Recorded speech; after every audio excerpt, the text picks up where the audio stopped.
It's a new year, and that means New Year's resolutions. Here's what the teams of the National League Central and American League Central are going to vow to do in 2023.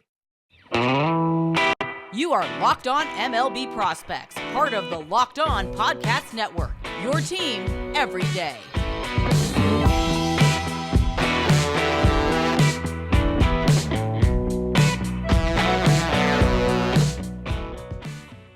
Yes, welcome on in to Locked On MLB Prospects, your home for all things baseball. I'm your host, Lindsey Crosby, baseball writer and podcaster. Thank you for making this your first listen every single day. And just as we did yesterday, we're going to go and do New Year's resolutions, this time the National League Central and the American League Central. We're going to start in the National League with the winner of the division, the St. Louis Cardinals. 93-69 record.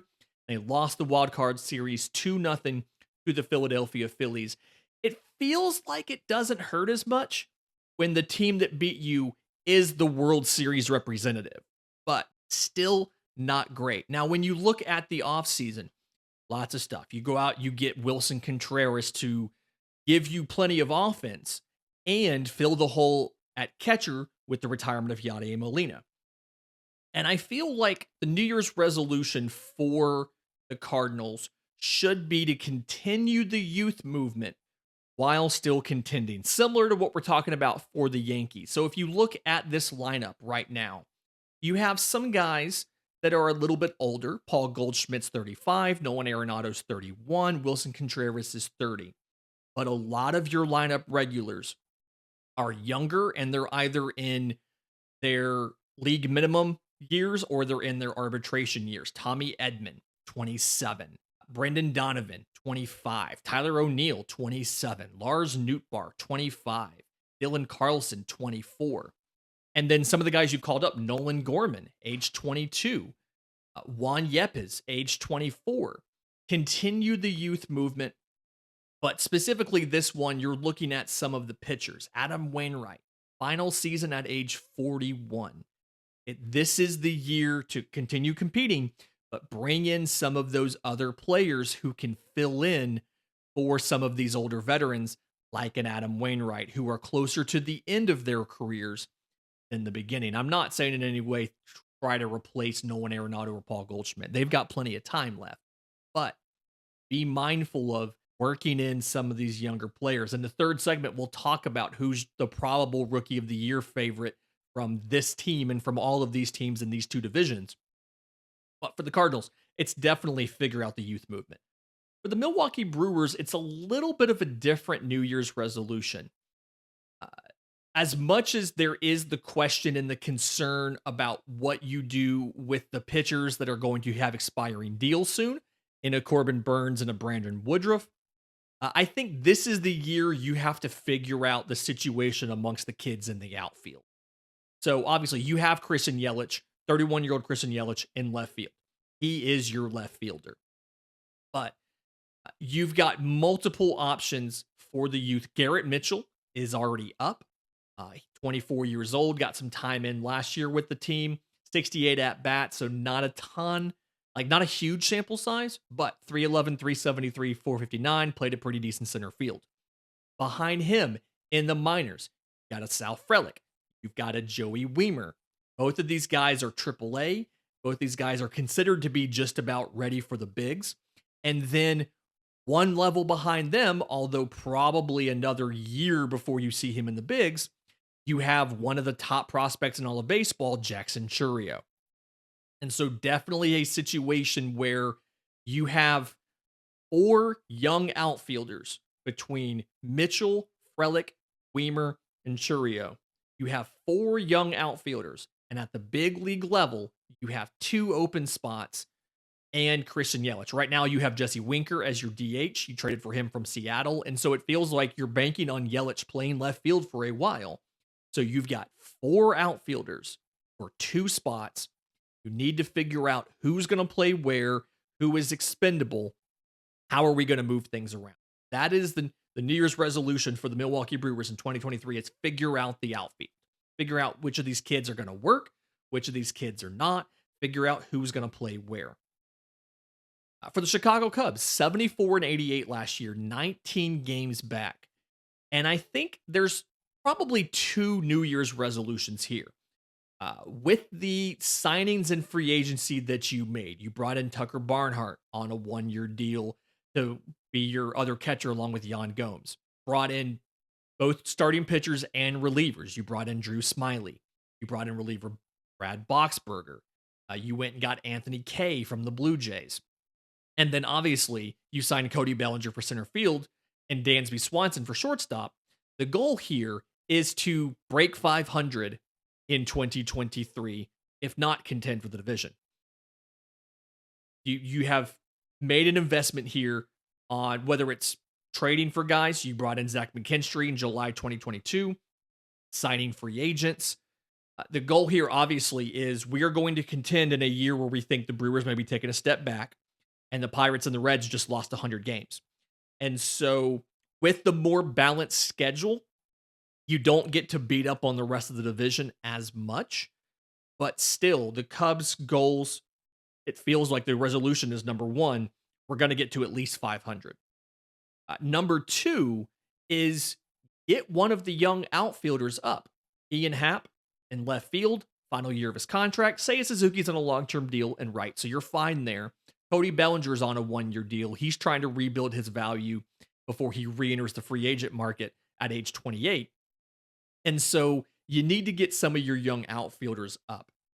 The most likely scenario is Brennan Davis. He finished the year at AAA, then went to the Arizona Fall League, but you've got him. Behind him, you've got Pete Crow Armstrong, one of the better outfield prospects in all of baseball, as well as behind them, a couple years away, but you have Kevin Alcantara. So you have multiple options for the outfield, but it feels like you're going to try to get Brennan Davis up this year, get him some playtime, get him acclimated. That way, if you don't keep Happ and or Bellinger, you have at least one other guy who can come in and play center field right away in Davis. And then after him, Pete Crow Armstrong is hopefully the end of the year next year. He's up as well. And you have multiple options going forward to go along with some of the veterans that you've brought in. For the Pittsburgh Pirates, this one feels like it's pretty simple. Don't lose 100 games again. 62 and 100 last year, 31 games back. And we've talked about this plenty. There is plenty of talent on this team. There's an O'Neal Cruz. Obviously, you have Brian Reynolds in center. Key Brian Hayes is your long-term third baseman. You went and traded to get G-Man Choi to play first. You brought in free agent first baseman Carlos Santana as your DH. Austin Hedges, you signed him to be your catcher. But it's just a situation. Oh, yeah, and you traded for Connor Joe, who can play outfield or first base. Traded for him from Colorado. But it feels like this is the year where you need to get the young pitchers comfortable. And so you go out, you sign veteran Vince Velasquez, 31 years old. You sign veteran Rich Hill. Dick Mountain's 43 years old. And so you bring in some of these veteran pitchers so you can help the rest of the pitchers step up. Roansy Contreras is probably, as of right now, your number one pitcher in this rotation. Mitch Keller's probably your number 2 or 3. You've got JT Brubaker in there as well, who's not nearly a prospect anymore. But you're going to be looking at getting some of these young pitchers comfortable, letting them learn from these veterans in a Velasquez and a Hill, so that hopefully you can be more competitive on the mound as you get close, as you try to not lose 100 games and get back into contention. For the Cincinnati Reds, similar situation record-wise, 62 and 100, 31 games back. The goal here, you're continuing to develop your prospects. You have a fantastic pool of prospects. The goal here is to give Joey Votto a good send-off. This is the final season of his contract, probably the final season of his career at age 39. The goal here is to just be respectable and give him a good send-off. Obviously, you don't want to lose 100 games again, but ultimately, you're trying to give these prospects the last bit of time that they need in the minors to get ready. You already brought up Hunter Green and Nick Lodolo last year. They both got a full year service time. Graham Ashcraft came up later in the year, so you've got the younger rotation. You've started to bring up some of the prospects, like a Spencer Steer was up. The goal here is you have your bridge guys, your Kevin Newman you traded for. You signed Will Myers for the outfield. Some of these bridge guys are to get you to the young veterans, the exciting veterans like an Ellie De La Cruz, who are all over this team. It's just a matter of integrating them.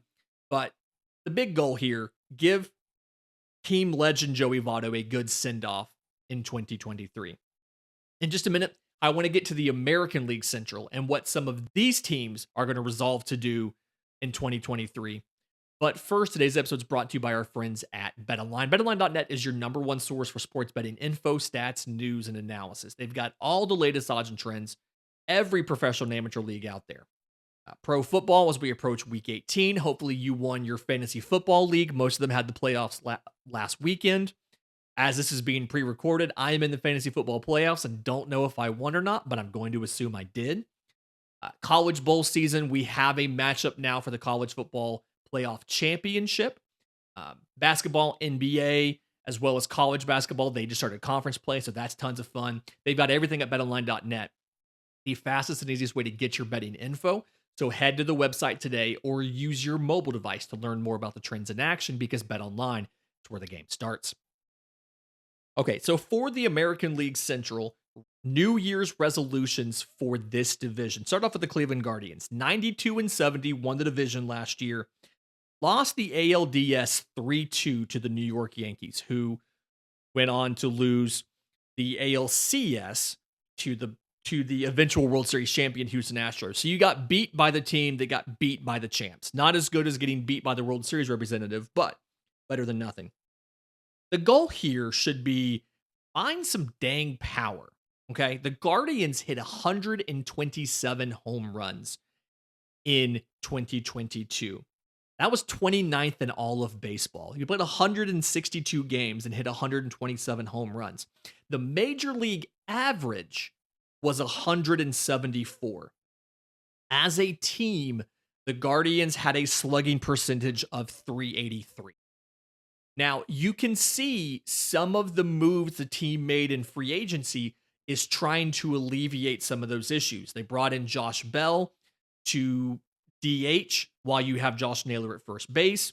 They brought in catcher Mike Zunino to split time with Bo Naylor behind the plate. Zunino is just a season removed from hitting, I want to say, over 25 home runs. Josh Bell, power hitter, had a down year last year and still had a slugging of over 430. And so the goal is just find some dang power. You've got some prospects who you think might be able to do it as well. They're not quite up yet. So in the meantime, you have all of these high batting average, low strikeout guys like a Steven Kwan that you're trying to find some power to pair with them. For the Chicago White Sox, 81-81 last year, 11 games back, and did much better, it felt like, after the managerial change. But the goal here is just keep everybody healthy. Felt like last year was another year where you had multiple injuries.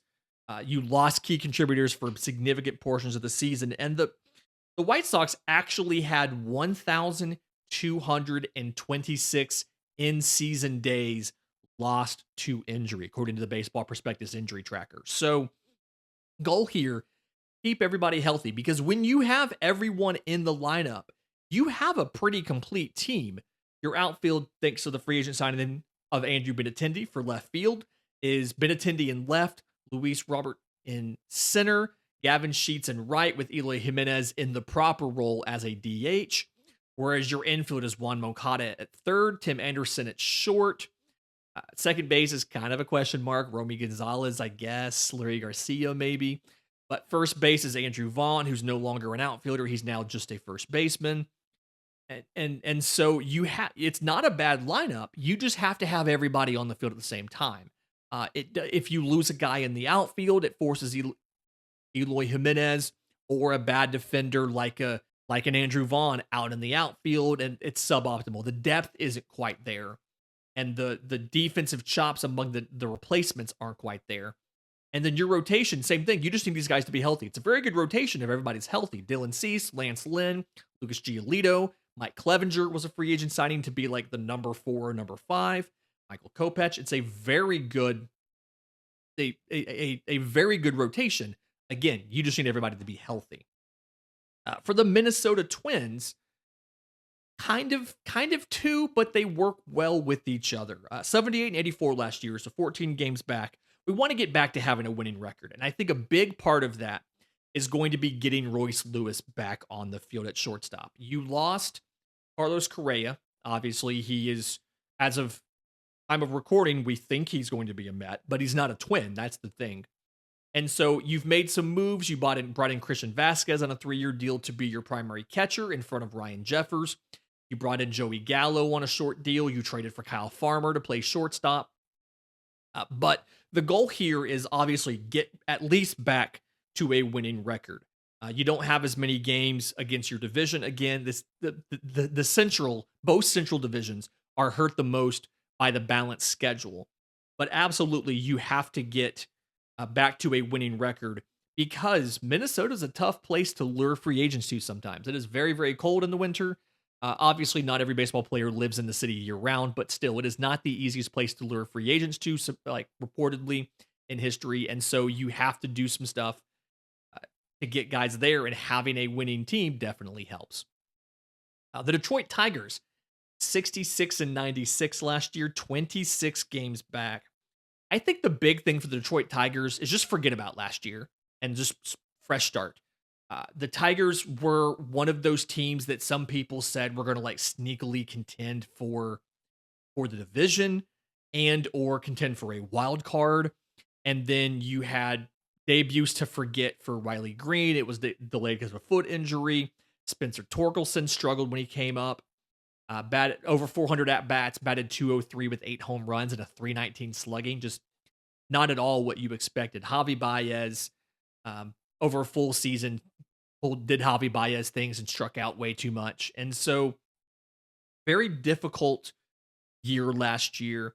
You also had injuries kind of hit you pretty hard. You lost Casey Mize to Tommy John. You lost Tarek Skubal to a flexor tendon issue, had surgery in August. And so the goal is just kind of forget a lot of that. Start fresh this year. You made some signings for the rotation. You brought in Matthew Boyd. You brought in Michael Lorenzen from the Angels. So now you have a full 5-man rotation of Eduardo Rodriguez, Boyd, Lorenzen, Matt Manning, and Spencer Turnbull. And you have that, again, without Casey Mize, who you won't have at all in 23, and without Tarek Skubal, who I'm not sure when he's going to come back, but I do believe he is expected back at some point in time in 23. And so the goal is just get these younger players. Your Akil Baddoo, who's been up and down a bit after, obviously you had to keep him in 21 because of Rule 5, but in 22 he was up and down a bit. Get the young guys, Spencer Torkelson, Baddoo, Riley Green, get them comfortable. Harry Carpenter is your DH, and then just have a better year than you had last year. You went 66 and 96. The goal is just to do better than that. And then for the Kansas City Royals, 65 and 97, so 27 games back, 1 game behind the Tigers. Surprisingly, I didn't realize that until I was doing the research for this piece. But the goal here should be similar to yesterday's resolution that the Tampa Bay Rays made, and it's get Bobby Witt Jr. to take that next leap. It was the consensus #1 prospect in baseball when he debuted and was seen as being a generational type player. And last year, good season, 20-30 year, 20 home runs, 30 stolen bases, but 254, 294 on base, 428 slugging. Defense at shortstop was not nearly as good as we thought it could have been. And so it's a situation where you got to figure out how to get Bobby Witt Jr. right. Because you're in your window now. You've got a lot of younger prospects. You brought a ton of youngsters up last year and got them all the time that they needed. Vinny Pasquantino was up, one of my dark horses for a batting title in 2023. I think Vinny Pasquantino is amazing. But got him up. You call it Drew Waters up last year. Literally exactly 45 days of service time. So it's technically still rookie eligible. But MJ Melendez came up and DH'd and caught and played left field. Nate Eaton was up. Michael Massey played some second base. You brought a lot of the young guys up last year.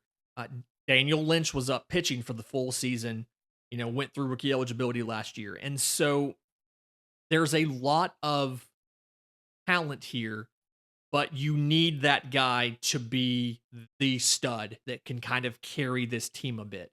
And Salvador Perez is a little bit older and can't play every day anymore, and we don't necessarily think he's going to be that guy. Bobby Witt Jr. can be that guy. He just needs to take that next leap. In just a minute, we're going to go over some of the top prospects, the guys that should get Rookie of the Year votes for every team in both the National League and American League Central, right here on Locked On MLB Prospects. And we're back. So when we're looking at guys who are going to get Rookie of the Year votes for these two divisions, going back to the National League Central with the Cardinals, I've been beating this drum all off season. Outfielder and third baseman Jordan Walker moved to third base when Nolan Arenado announced he was not opting out of the contract and was staying long term in St. Louis. But tons of power. We saw what he did at the Arizona Fall League as the finishing school, looked a lot better in the outfield than we expected. And so there are a ton of outfielders on this team. Yes, but a lot of these guys, Dylan Carlson, Tyler O'Neill, all missed time last year with injuries. And so, yes, you have a Tyler O'Neill, Lars Nootbaar, Dylan Carlson outfield now, but the first, with Alec Burleson on the bench. But the first time somebody gets injured, it gives you an opportunity to bring up Jordan Walker. And I do think when Jordan Walker finally gets up in the bigs, he's going to absolutely rake. He's going to crush it. And so he is another member of that youth movement that you can get. You can bring him up. And then obviously, if an Arenado or a Goldschmidt get hurt, heaven forbid, you have another option. You can always have him play some third base, or you can let a Nolan Gorman play first rather than DHing, and you have options. But Jordan Walker, I like Jordan Walker to be the guy. For the Milwaukee Brewers, we talked about how there's so many outfielders, and they're trying to figure out who is the guy going to be, who are they going to use. A lot of people think Sal Frelick is going to be their Rookie of the Year candidate. I like Garrett Mitchell. Garrett Mitchell already has some time. He spent 40 days up last year, so he got a cup of coffee, got a chance to see big league pitching, figure out what he needed to fix to be effective. And he's in line to break camp as the starting center fielder. And I think he looked pretty good in his short sample size. And granted, this is sample size issues here. 68 at-bats over 40 days, but 311, 373, 459, 2 home runs, 8 stolen bases. It really feels like Garrett Mitchell can put up a 20-30 year if he's allowed to start the entire season. 20-30, if not maybe 25-30. Do I think we'll get to a 30-30 year? I don't think so. Do I think he could get more than 30 steals? Probably. I just don't know if the home runs go that high. But Garrett Mitchell, to me, feels like the guy who's going to do the best. There's a ton of lefties in this lineup. You can stagger the lefties and the righties where he's not going to be able to get got by a reliever. He has all the opportunity in the world to take and keep that center field job because he will be the guy out of camp because he's in the job now. So I like Garrett Mitchell to be the most impactful rookie for the Milwaukee Brewers in 2023. For the Chicago Cubs, yes, we talked about trying to get some of the outfielders up, a Brennan Davis, maybe Pete Crow Armstrong, but it's going to be Matt Mervis. Matt Mervis hit over 30 home runs last year in the minors. You'll remember the undrafted free agent out of Duke in the 2020 draft, but went to the Arizona Fall League, looked pretty good. I expect him to be either the opening day first baseman or the opening day DH. I still think he's a better option than Patrick Wisdom, who tends to strike out too much. And so if you're smart, Matt Mervis is on the opening day roster as your first baseman and plays first base all year, and he's probably going to be a top 5 vote getter in Rookie of the Year if he does that. For the Pittsburgh Pirates, we talked about the pitchers need to step up. I think their Rookie of the Year candidate is going to be a pitcher, and I've got either right-hand pitcher Luis Ortiz or right-hand pitcher Quinn Priester. Both of them are the type of pitchers that can benefit from the help of a veteran like a Rich Hill, like a Vince Velasquez, who can walk them through, common situations, things that happen, figure out what we can do. Austin Hedges is going to do very well with them as far as calling a game, keeping them comfortable and kind of protecting them from some of the bad situations. I absolutely think that either one of those guys can get Rookie of the Year votes. And again, we probably should split Rookie of the Year up between position players and pitchers and have 2 awards for each league, but it's fine. For the Cincinnati Reds, Spencer Steer. Spencer Steer is my guy. As much as I love an Ellie De La Cruz, I don't think he's going to be up enough next year to make an impact. But Spencer Steer is a type of player. He was up last year. He played a little bit. I believe he still has rookie eligibility, and he can play just about anywhere on the infield. So he's going to be a guy that could be your starter at third base, or he could play a different position almost every day and get 5 games in a week while giving guys breaks from just about every position. Hits pretty well, has a good batter's eye. I have Spencer Steer as the most likely rookie of the year vote getter from this Cincinnati Reds team.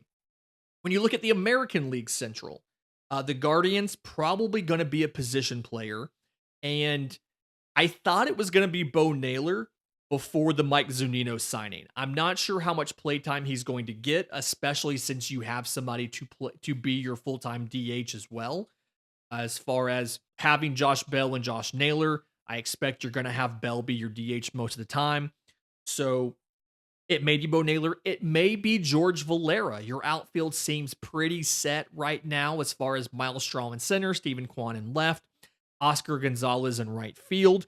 But I do think if George Valera can get up, the power potential that he has can definitely make an impact on this team as far as, like we said, they need power, they need slugging, and then also contributing some good defense in a corner where he can get Rookie of the Year votes. For the Chicago White Sox, we talked about what this outfield looks like. We also talked about how thin this roster is as far as if you lose an outfielder, you start having to plug in guys who shouldn't be in the outfield like an Eloy Jimenez. I really think Oscar Colas has a great opportunity to come in and take over the right field job away from Gavin Sheets. You have Gavin Sheets projected to be the guy now. You brought in Victor Reyes as a non-roster invitee to spring training on a free agent deal. But I really think that Oscar Colas, if given an opportunity to run with that job, is going to end up being a better option than either one of those guys. And we saw last year, after he had a chance to get acclimated to professional baseball in the States, because he had that long layover as a Cuban free agent, we saw how quickly he shot through the minors and ended up in AAA by the end of the year. And so I absolutely think Oscar Colas can be a Rookie of the Year vote getter for the Chicago White Sox in the American League Central. Minnesota Twins, I want to say shortstop Royce Lewis. I think it's going to be later than I initially expected when he comes back. There's discussion he might not be back until June or maybe July. And so in that situation, I think there's probably 2 different options. The first one is going to be outfielder Matt Wallner. Your outfield seems pretty set now with a Joey Gallo, Byron Buxton, and Max Kepler. But there's rumors that Max Kepler is on the trade block and might get moved. I believe it's the final year of team control. Byron Buxton also well documented has injury issues, has had that, and usually is going to miss some time. And so your extra outfielders are Kyle Garlick, Alex Kirilloff, and I think that Matt Wallner can be better than either one of those guys. Your other option, as far as who might be Rookie of the Year vote getter, Edouard Julian, the Canadian prospect god of walks. Works out best as a second baseman or a DH. Right now, your second baseman's Jorge Polanco. Your DH is somebody like a Nick Gordon. Really feels like you can find at-bats for him if you just have the intent of trying to do it. You can find at-bats for Edouard Julian, and he has such amazing plate discipline. He's going to provide you plenty of opportunities to get guys on base and be able to keep the offense on track and on schedule. For the Detroit Tigers, this is a really tough one. You called up a lot of your prominent prospects last year. They already went through their rookie year. Riley Green, Spencer Torkelson. If I had to pick somebody, I guess I'd pick starting pitcher Joey Wentz, simply because you did lose both Casey Mize and Tarek Skubal. And so you are going to need a 6th and 7th starter in your rotation. And Joey Wentz is a well-regarded prospect from his time in Atlanta. He was acquired in June 2019. I believe that was in the Chris Martin deal. Went to the Arizona Fall League last year, looked pretty decent, and I feel like he's going to be one of the guys, has a little bit of service time, about 30 days, about 30 innings in the bigs, but is definitely somebody who could come up and kind of hit a groove and stay in the rotation the rest of the year. So for Detroit Tigers, Joey Wentz. And then for the Kansas City Royals, This could go one of two ways depending on offseason transactions. If you keep Salvador Perez, then I think you're looking at Drew Waters as a rookie of the year candidate. Felt like his career was a little bit over in Atlanta, really struggled in the minors, couldn't get out of AAA. They promoted Michael Harris out of AA to the bigs instead of Drew Waters. Traded away Christian Pache, still didn't call up Drew Waters, but finally made it in that really unique trade last year where Atlanta got a competitive balanced draft pick for Drew Waters and up for exactly 45 days. So 109 at bats, 240, 324, 479, hit 5 home runs, gave above average to plus defense. I think he's probably your starting left or right fielder right now. I think Fangraphs has Waters in left with Edward Olivares in right and Michael Taylor in center. But plenty of options if Salvador Perez stays on the team and is commonly either catching or DHing. If Salvador Perez gets traded and MJ Melendez is your full-time starter at catcher, I can see Nick Pratto being called up to be your everyday first baseman and Vinny Pasquantino kind of rotated into that DH role a lot more. And in that case, I like Nick Pratto to be the rookie of the year candidate. Really good defense at first base, but also a solid hitter. I think he absolutely can do a good job. Thank you for making Locked On MLB Prospects your first listen today. Now make Locked On Sports Today your second listen. Host Peter Bukowski brings you the biggest stories from around the sports world in 20 minutes. Get the analysis and opinions before anybody else, thanks to our local and national experts and insiders. Locked On Sports Today podcast is available on YouTube and wherever you get your podcasts. Until tomorrow's show, this has been Locked On MLB Prospects.